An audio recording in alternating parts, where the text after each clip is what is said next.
What it do, fam? It's your boy D, back with another video. Make sure you like, comment, share, and subscribe. And if you're new to this channel, do so.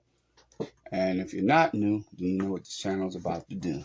All right, the video I'm about to show you here is Sonya Massey's family speaking out after the autopsy was done.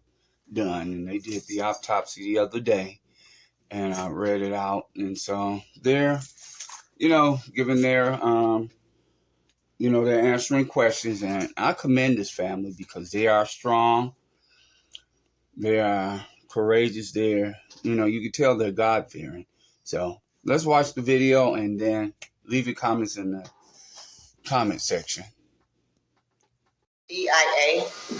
Yes, my name is Sonya Massey, SHADIA MASSEY, and she is my first cousin. I'm so sorry to watch. Thank you. My name is Raymond Dwayne Massey. It's REYMOND, and it's DUANE, and it's MASSEY. And I'm Sonya's uncle. Sonya's uncle, I appreciate it. Do we need everybody closer together at all to get a screenshot? I think so. Who's just a hair that I yeah, he's a bit more kind of right between them. Yeah, closer. You're comfortable. I have Okay.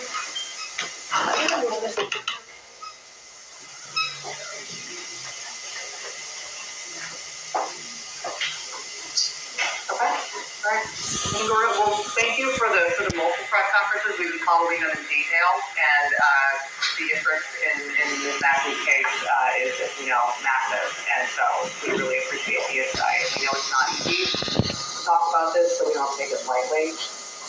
Can I just first ask, just as her family, obviously we all saw the video earlier this week, and we were all horrified by the video earlier this week. Seeing the autopsy results and kind of what they appear to show about how this went, just looking at that report, how do those results hit you? How does that information hit you? Well, it hits us very hard. The way that Sonya was shot and taken from us is disgusting, and it hurts us very bad. And Maggie, today was the first family member at the house, and she can tell in her own words, she being a good aunt, because they were like sisters, grew up together in the same household. She was trying to clean up the blood in the house, saw that Malachi, her son, and some of her daughter could come in the house and get their clothes without having to see their mother's blood all over the kitchen floor.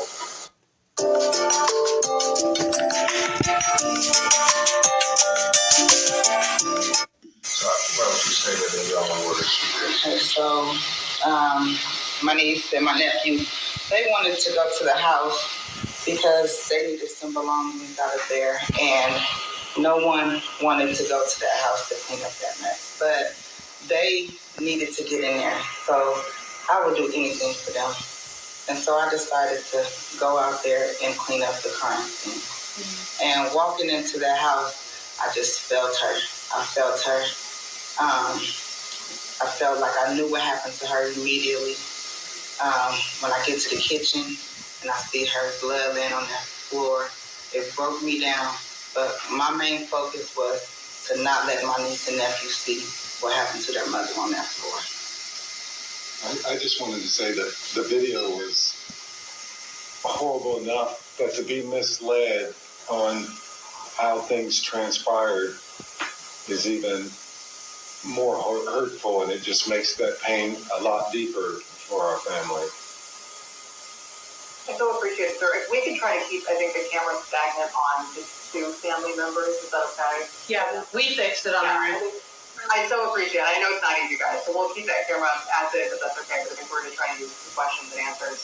Can I ask you just both again, I'm sorry to belabor this point, but when you saw the autopsy result appearing to show that she was shot at a downward trajectory, what did that do to you emotionally? Well, Well, for me, and everyone's seen the video, she was stooping. It's a downward trajectory because of her telling him she was sorry and ducking.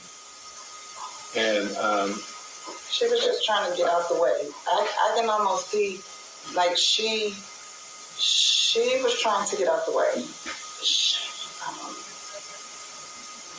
And you've seen that, like she said, she was ducking, and it makes our whole family feel horrible.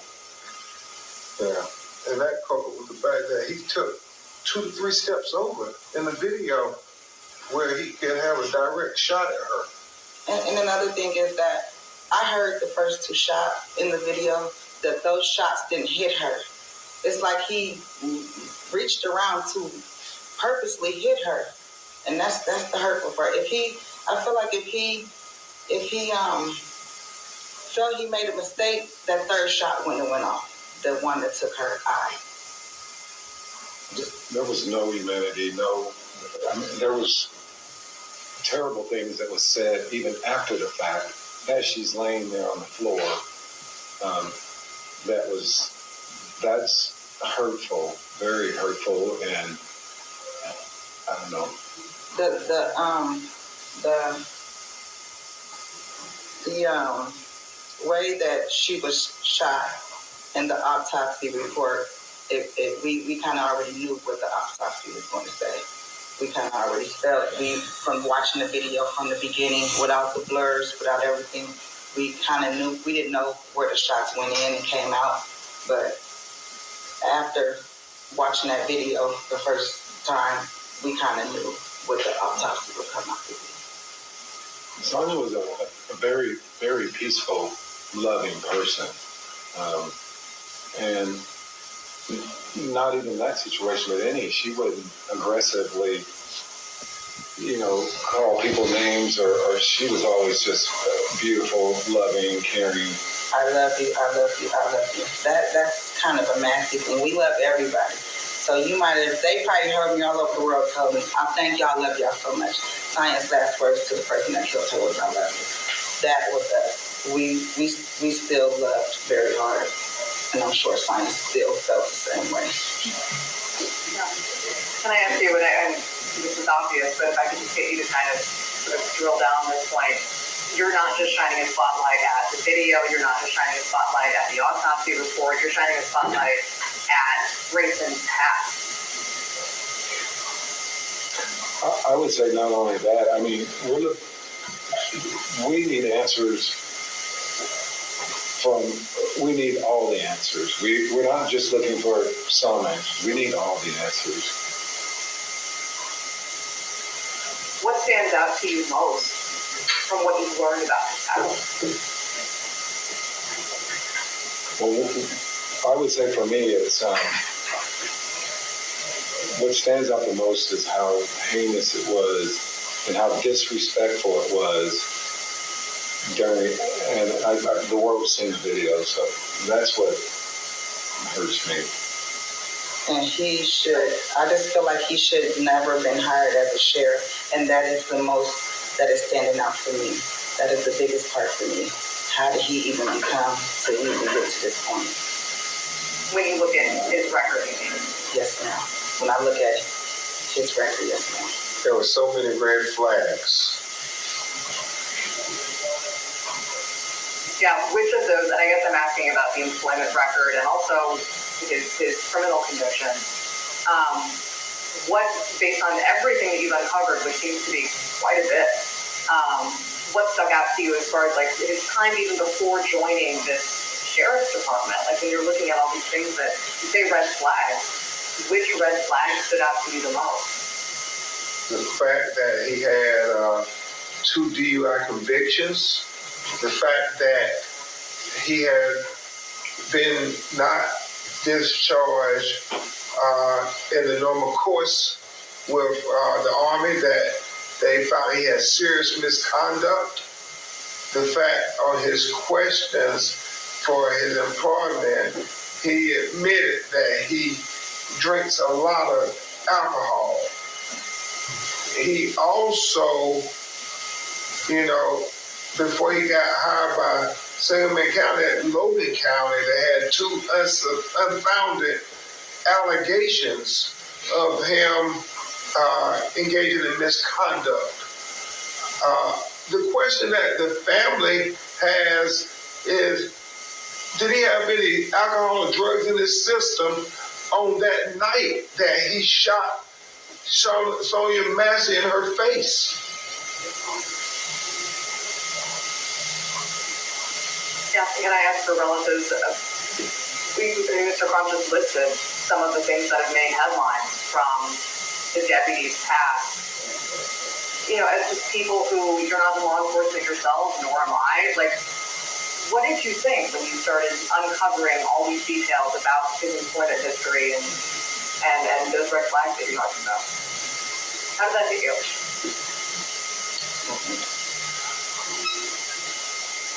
Well, it speaks some about the department as well.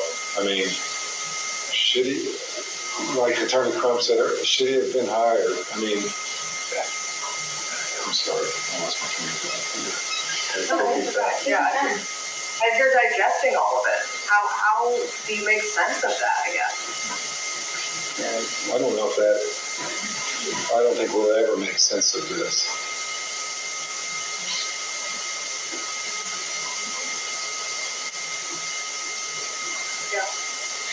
Have you had any communications with the sheriff of Sangamon County or with the department since this happened? Have they shed any light to your family on how he was able to get his job and essentially get hired again? I know, to my knowledge, that our family has not been contacted by that department as of today. People within the department that maybe I know personally have reached out on their own to send their condolence to me and my family. For those who, whether they're in law enforcement in the Springfield area or elsewhere, and they make decisions about who to hire and who to give a gun to and who to give that power to on a daily basis, what would you tell them? What sort of, a takeaway from seeing that someone with Grayson's background was able to get the job that he's had? What would you tell those who kind of have that decision-making power? I would just think that they need to do a better background check on everybody. And I feel the department needs to have different policies and protocols. I mean, else he would not have been hired. I mean, I think everyone agrees to that, but I just feel like there was somewhere, if you're getting hired at 6 different or 4 different police stations or departments in a 6-year period, there was a red flag there. They should have did a deeper investigation or a deeper background check on him there. There's no one's going to leave a job like that in a year. This is your career. I was going to say that I retired out of VMS after 23 years, and I know that when we come up on someone that's troubled, we would call not law enforcement, but it's a CIT, the crisis intervention training. Individual will respond, and there was a lot of things at the initial, when he was speaking of her, there was a lot of red flags that he should have immediately called someone that can deal with individual with mental illness. And I believe most places have some type of training with mental illness that I feel she was failed. And this might sound redundant, but if I could just get you to confirm this. I mean, it's your opinion that he never should have been hired for that job? 2 DUIs. There was a lot of red flags. No, I agree that he should not have been hired. Maggie, is that everything? We got it. Can I just, Janelle, do you want to add anything at the end? Hey, Janelle. Hi, Ben. Good job on your article.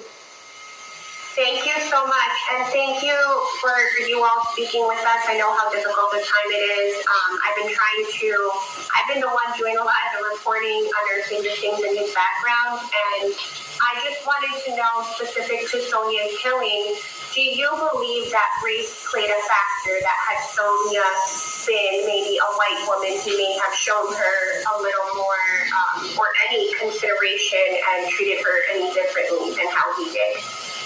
Yes, we do. 100%. Ben, I know you had more to say on that. Did you want to weigh in on that at all when you spoke to said more? Yeah, I was living from when. Obviously, I think if she was a white woman, she'd still be alive today. Thank you. I think your colleague here has a couple of questions before we get to some of your other industry colleagues. I just wanted to ask you guys, what does justice look like for Sonya in this overall? What does justice look like for you? I'm a complete whole. I think we're going to get full justice, and I pray that we do. And I believe that's whole justice. And as she said, that if he needs to be prosecuted to the fullest extent of the law, and there'll be some time for it. And there have been, plenty of rallies, marches in support of Sonya. How has the community shown their support? How has that impacted you all? It has been wonderful. I have not seen this in my life. I never would imagine it, but just the community and the Facebook posts and the calls and the everything that I'm seeing, it is great. It is wonderful, and we appreciate everyone. I can tell you it's obvious that why Sonya's mother, my sister Donna, is not here. But I can tell you that that does give her hope. She really appreciates what the world's doing for her in the comments. And so I think that's going to help us. But we have a long road to help us. I know you guys have talked a little bit about what Sonya was like, but can you just tell us what's your favorite, best memory that you guys have together? Her waking up every morning cooking fried red tomatoes. And I'm like, that was my memory that I'm like, hold with me forever. She made it a point to call me, and keep in touch. And every time she calls, the first thing she says is, I love you, Uncle. She never called me Uncle Ray. She just called me Uncle. And she only called me to tell me about either the kids or her accomplishments. And she was so proud of herself, with the accomplishments that she's had. So that's what I'm going to do. I'm going to miss her phone call. I'm going to miss her beautiful face. And All right. Thank you guys so much. We really appreciate your time. Thank you so much for sitting down with us.